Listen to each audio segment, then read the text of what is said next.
Salut à tous, alors restez avec nous aujourd'hui parce que si vous êtes endetté, si la vie en Israël a été un peu compliquée pour vous, si vous êtes arrivé au bout du bout, si vous ne savez pas comment faire et comment payer vos dettes, sachez qu'il existe des solutions. Restez avec nous grâce à l'éclairage de mon invité du jour, maître David Aloul. Vous allez peut-être voir le bout du tunnel. C'est parti. Israël, comment ça marche ? Vous allez adorer comprendre Israël. Alors, si vous nous rejoignez, je répète, nous allons parler aujourd'hui d'un terme qui fait peur, mais qui pourtant pourrait alléger vos souffrances, je sais pas si c'est un mot un peu fort peut-être, mais en tout cas, vos galères, ce sera plus simple. La faillite personnelle, et on est avec maître David Aloul du cabinet Aloul Shoot pour en parler. Comment ça va ? Baruch Hashem, très bien. Alors, la faillite personnelle, c'est un exercice qui est très connu en Israël. Oui. Ça existe beaucoup. Ça existe beaucoup. On a même des chiffres. Oui. Il doit y avoir environ 500 faillites personnelles par semaine. Il suffit de tourner les dernières pages du journal. Et dans les dernières pages qui n'intéressent personne, vous voyez des petites lignes, une page entière avec des petites lignes. Chaque petite ligne en fonte numéro 6 ou 7, c'est le nom de quelqu'un qui a déposé le bilan. Alors, ça fait un peu peur quand on parle comme ça de ce mot faillite personnelle. En France, on n'est pas tellement habitué à ça. Et ici, quand on a on a un particulier, ou soit quand on a un essek patour ou un essek mourché, comme on dit, on peut déposer et se mettre soi-même en faillite personnelle. Exactement. Est-ce que c'est une bonne idée ? Ça dépend. C'est pas un jeu, c'est quelque chose de très sérieux, mais ça peut être une solution pour pas mal de personnes et bon nombre d'Israéliens choisissent de le faire. Et les francophones ils viennent d'arriver en Israël, ils se retrouvent surendettés, ils doivent savoir que c'est une solution qui existe. Elle n'est pas facile. À condition de ne pas avoir de biens ? Non, c'est pas à condition de ne pas avoir de biens. Le système, il est qu'on efface les dettes si quelqu'un n'a pas de biens. Mais si quelqu'un a des biens, évidemment, on essaie de les prendre, de vendre les biens et de payer les créanciers. D'accord, mais ça peut être un vrai avantage parce que si quelqu'un est endetté à 200 000 shekels, 300 000, 1 million de shekels, 2 millions de shekels, on peut effacer la dette. On peut effacer la dette. Des millions de shekels peuvent être effacés du jour au lendemain. Alors. Mais évidemment, tout ça, c'est après une procédure qui dure quelques années. Et au bout, on efface les dettes carrément. Alors, comment on considère, à partir de quel moment on peut considérer que se mettre en faillite personnelle est une bonne idée ? Disons qu'au-dessus de 100 000 shekels... Au-dessus de 100 000 shekels... D'accord. Déjà, la Hotza la Poal, quelqu'un qui a une dette normalement, le créancier, il ouvre un dossier à Hotza la Poal. Alors, Hotza la Poal, juste en 2 mots pour expliquer ce que c'est. Hotza la Poal, en France, il y a ce qu'on appelle les huissiers. Et en Israël, c'est un organisme. Si quelqu'un me doit 5 000 shekels, il ne me les paye pas. J'amène mes preuves au Hotza la Poal, je lui ouvre un dossier. Alors, si j'ai une décision de justice, j'ouvre un dossier. Si j'ai un chèque qui est revenu impayé, j'ouvre un dossier et on peut même ouvrir une petite procédure facile si j'ai des preuves comme un contrat, quelqu'un qui a fait un contrat de me payer et selon le contrat il doit me payer 10 000 shekels, je peux amener ce contrat à Hotza la Poal et on ouvre un dossier contre la personne qui me doit de l'argent. Alors, qu'est-ce qui se passe ? Alors, normalement, quelqu'un qui me doit 10 000 shekels, on lui bloque son compte en banque, on peut lui bloquer sa paye, une partie, pas à 100%, on lui bloque une partie de sa paye, tout ça afin de payer le créancier. Donc c'est comme un espèce d'huissier ou de saisie sur compte. Après, ça peut aller plus loin, ça peut saisir des voitures, des maisons, bloquer l'argent qu'on reçoit de Bitoire Leumi. Mais tout ça, normalement, il s'agit des petites dettes que les gens ils ont entre 10 000 shekels, 5 000 shekels, un chacun payé, etc. Donc ça, c'est Hotza la Poal. Au-dessus Hotza la Poal. Alors, si quelqu'un maintenant a des créances au-dessus de 100 000 shekels, déjà Hotza la Poal, ils te disent, monsieur, va en pshita dregel, va déposer le bilan, faillite personnelle. Alors, du moment où on dépose le bilan, quelle est la procédure ? Comment ça s'organise ? Chez l'avocat ?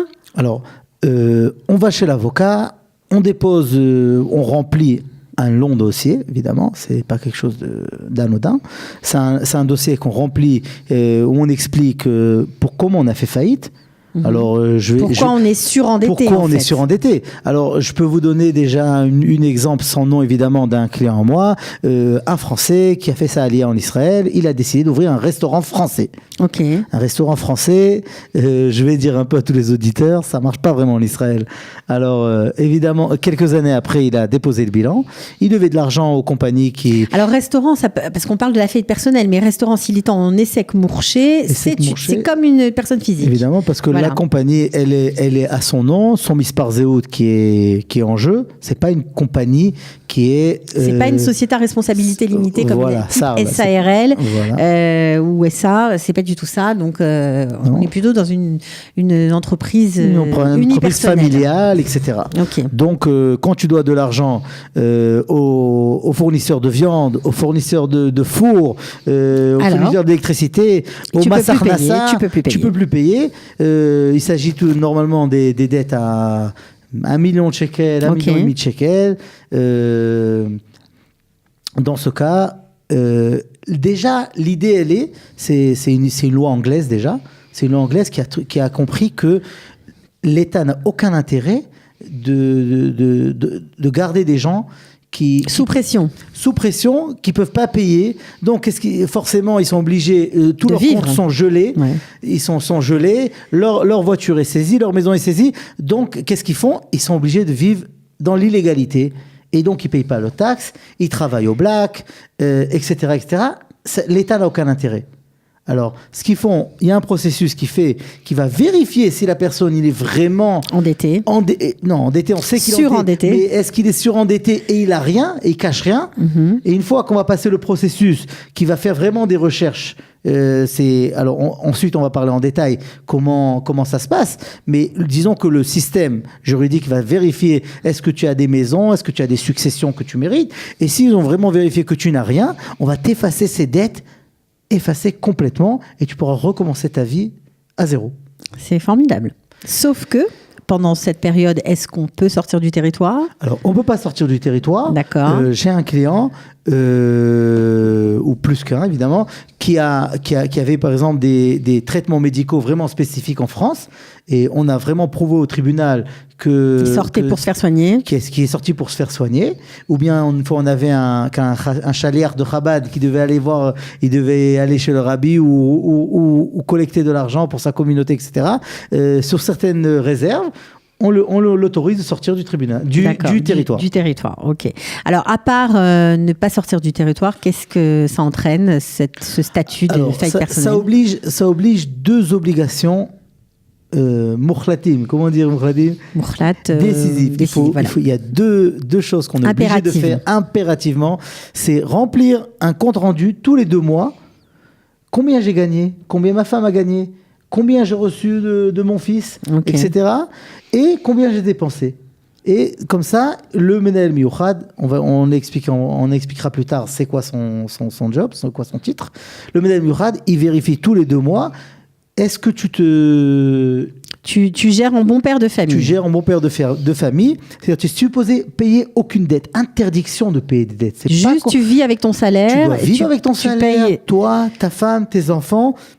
Et tu dois faire un compte rendu qui soit bien clair. Donc, on ne peut pas sortir du territoire. On fait un compte rendu. On fait un compte rendu et payer une somme tous les mois qui varie entre 300 et 1000 shekels. Et dans les cas vraiment graves où les personnes qui gagnent vraiment beaucoup d'argent, ça peut augmenter à 2500 shekels à payer au système, à l'organisme de la faillite. D'accord. Est-ce qu'à part ça, il y a d'autres contraintes? Par exemple, est-ce qu'on peut avoir une carte bleue? Est-ce qu'on peut... un compte bancaire? Vu que la carte bleue, c'est une des bases de l'endettement...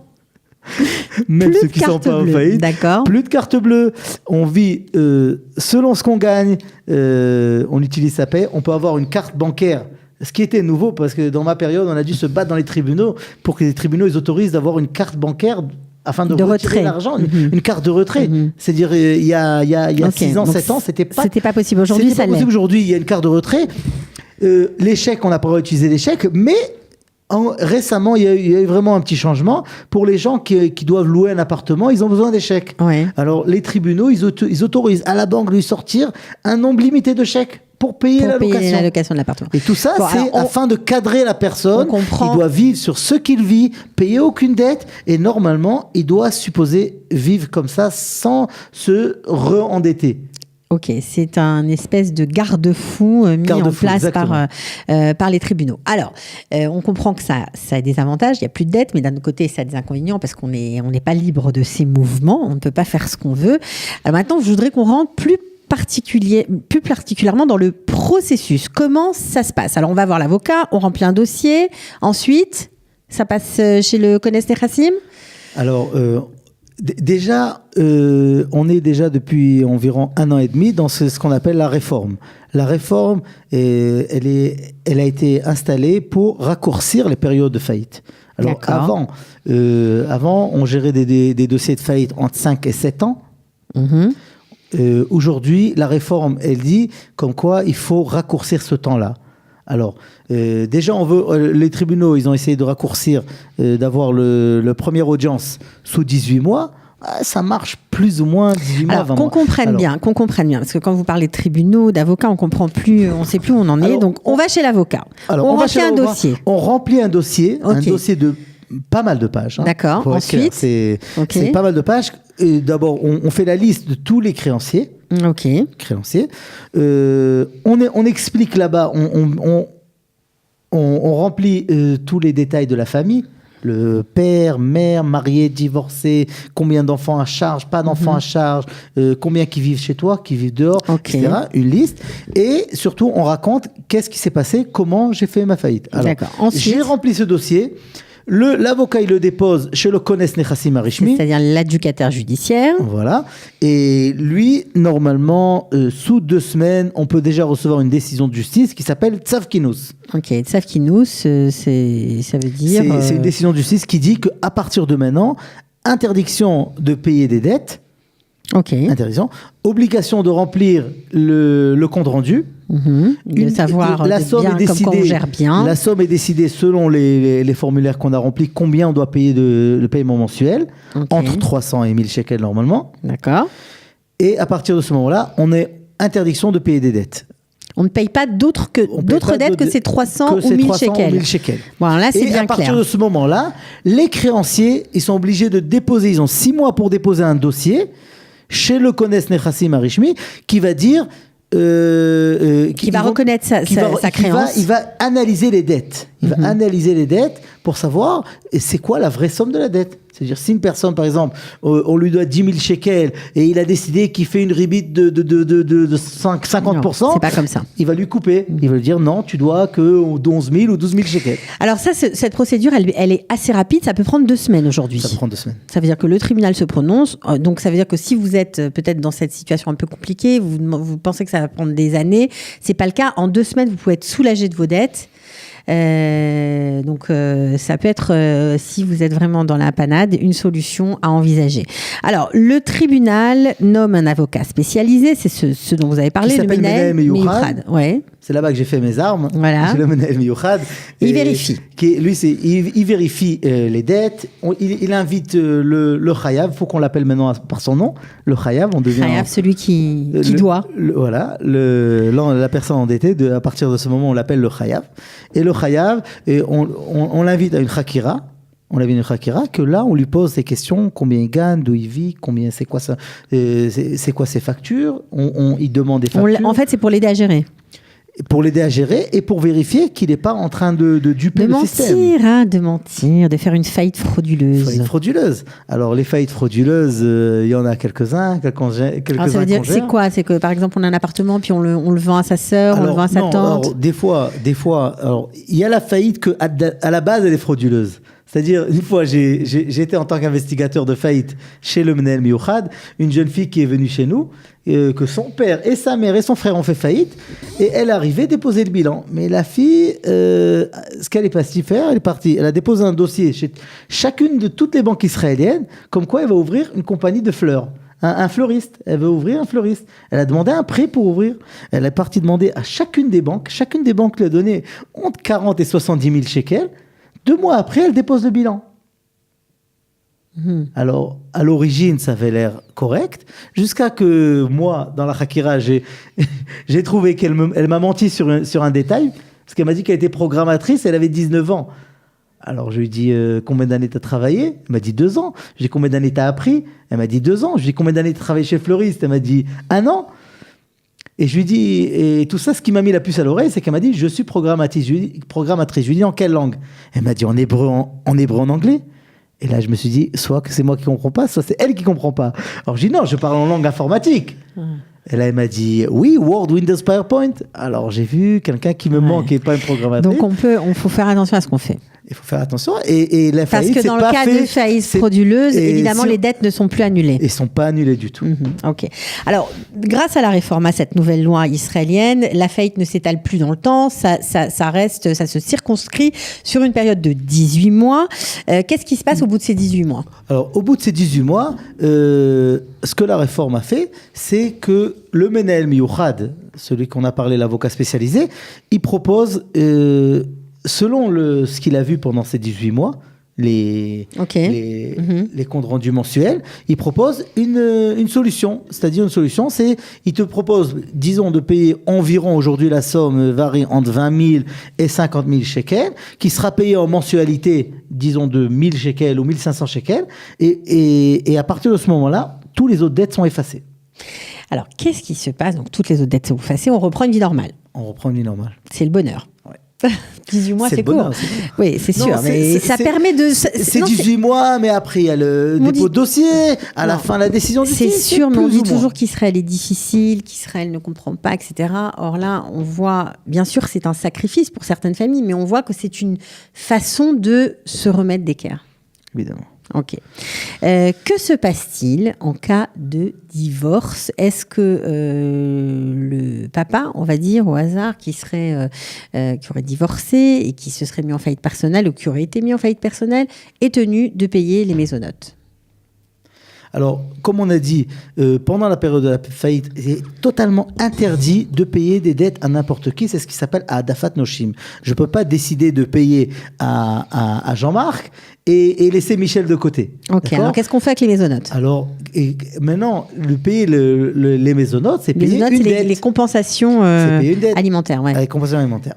Alors, normalement, ce qui se passe, c'est que la femme, elle est obligée de déposer un dossier au tribunal qui demande Bakasha l'ektivat mésonotes, de demander de limiter, de lui payer les mésonotes. Ou sinon, le mari n'a pas le droit de payer les mésonotes. Donc la femme doit exiger au tribunal, si elle sait que son ancien mari est en faillite personnelle, doit exiger qu'on lui paye les mésonotes. Qu'on lui paye les mésonotes. Et normalement, les tribunaux, ils réduisent la somme de ce qui a été décidé par les tribunaux de famille ou le Beth Adin Rabbani. J'ai pas compris. Alors, c'est-à-dire, une personne qui a 2 enfants et qui est arrivé à un accord au Beth Adin Rabbani ou au tribunal de famille en Israël qui doit payer 4 000 shekels de mésonotes pour les enfants, c'est possible que le juge des faillites va décider que le faillitaire, donc c'est le Chaya, à partir de maintenant, il ne paiera plus 4 000 shekels, il paiera uniquement 3 000 shekels ou 2 500. Alors, qu'est-ce qui se passe avec le gap de cette pension alimentaire? Le gap, alors, justement, tu m'amènes au dernier sujet qui est intéressant. Les dettes qui ne sont pas effacées. Il y a 2 dettes qui ne sont pas effacées. Les dettes qui sont en rapport aux mésonotes, quelqu'un qui n'a pas payé à sa femme les mésonotes. Donc ça veut dire s'il a payé 3 000, une fois qu'il sera sorti de sa période de 18 mois, qu'il sera plus... Il devra payer ses 1 000 shekels. Et ces 1 000 shekels, ils attendront la fin du processus. Une fois qu'il aura payé à tout le monde... À la fin du processus, il faudra qu'il rattrape les mésonotes qu'il n'a pas payées. Les mésonotes ne sont jamais effacées. Très bien. À part vraiment la première décision de justice qui a été donnée, qui a effacé les mésonotes, c'était il y a environ 4 ans. Les tribunaux ont trouvé une exception vraiment au cas où le mari, par exemple, est vraiment très âgé, malade, etc. Mais on n'est pas dans l'exception. Là, disons qu'on est dans la généralité, parce que c'est vrai qu'on pourrait parler pendant 3 heures, ça c'est sûr, mais disons que les mésonotes, ce n'est une dette qui ne s'éteint pas, d'accord. Et il y en a une deuxième, je crois. Une deuxième, tout ce qui s'agit en rapport des amendes. Alors les amendes quoi? Dor Hanaya, les PV. Les PV. Ou bien des knassot que Beth Mishpat donne dans une décision criminelle. Si par exemple quelqu'un a agressé une autre personne et le tribunal a décidé qu'il doit lui payer des compensations de 1 000 shekels, c'est un knas. Donc ça, un knas, c'est pas effacé. D'accord. Mais par contre, Bitoire Lomi impose Bitoire ça, Lomi, oui. alors ce qui est intéressant, par exemple, c'est que Massar Nassa, que tout le monde tremble de lui, Massar Nassa, Ma'am, tout le monde a peur de ces noms en Israël. Ma'am, Massar Nassa, leurs 15 dettes du sont mois effacées. et le jour du Mais cauchemar. si on a reçu une amende de la part de Massar Nassa, ben, l'amende, elle n'est pas effacée. Ah, d'accord. Donc, il y a une petite nuance. Bon, en tout cas, on a compris que c'est un sujet brûlant, intéressant, qui peut, dans certains cas, aider ou donner un peu une bouffée d'oxygène. Mais il faut faire ça avec un conseil, évidemment. Je vous conseille de prendre, bien évidemment, un avocat. Ça peut valoir le coup. Donc, maître David Aloul, vous travaillez à Tel Aviv, on ne l'a pas dit. Khaloutz Shesh. Voilà. Kharoutz, pardon. Alors, Kharoutz Shesh. Aloun Veshout, on vous trouve bien sûr sur Facebook, sur Internet. On était ravis de vous accueillir, c'était clair beaucoup. et c'était très intéressant. Voilà, Merci vous revenez beaucoup, quand Cathy. vous voulez. Merci. À bientôt. Au revoir. Ciao. Israël, comment ça marche? Vous allez adorer comprendre Israël.